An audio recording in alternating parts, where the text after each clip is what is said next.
Actes des Apôtres, chapitre 8, versets 26 à 40. Je lis au nom de Jésus-Christ. Actes des Apôtres, chapitre 8, versets 26 à 40. Je lis au nom de Jésus-Christ. Il est écrit: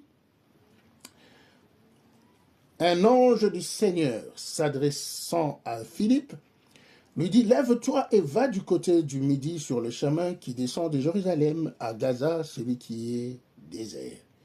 Il s'éleva et partit, et voici un Éthiopien, un eunuque, ministre de Candace, reine d'Éthiopie et surintendant de tous ses trésors, venu à Jérusalem pour adorer, s'en retournait assis sur son char et lisait le prophète Ésaïe.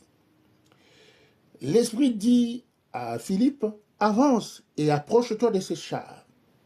Philippe accourut et entendit l'Éthiopien qui lisait le prophète Ésaïe. Il lui dit: comprends-tu ce que tu lis?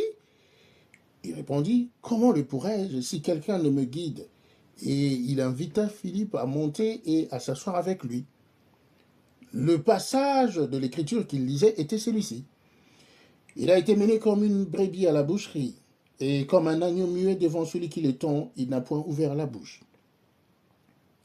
Dans son humiliation, son jugement a été levé, et sa postérité qui la dépendra, car sa vie a été retranchée de la terre.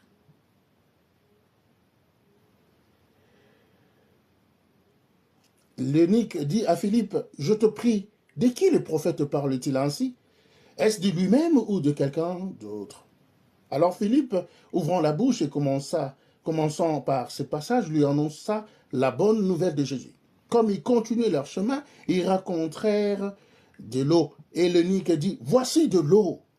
Qu'est-ce qui empêche que je sois baptisé? Philippe dit: si tu crois de tout ton cœur, cela est possible.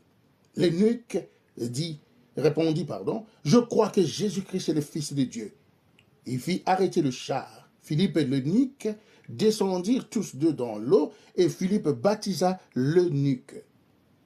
Quand ils furent sortis de l'eau, l'Esprit du Seigneur enleva Philippe, et l'eunuque ne le vit plus. Tandis que joyeux, il poursuivait sa route. Philippe se retrouva dans Azote, d'où il alla jusqu'à Césarée en évangélisant toutes les villes par lesquelles il passait. Amen, amen. Voyez-vous? Donc, là, ici, le Seigneur nous parle d'un intendant de la reine d'Éthiopie qui est parti à Jérusalem, parce qu'à l'époque, les gens se rendaient à Jérusalem, là où il y avait le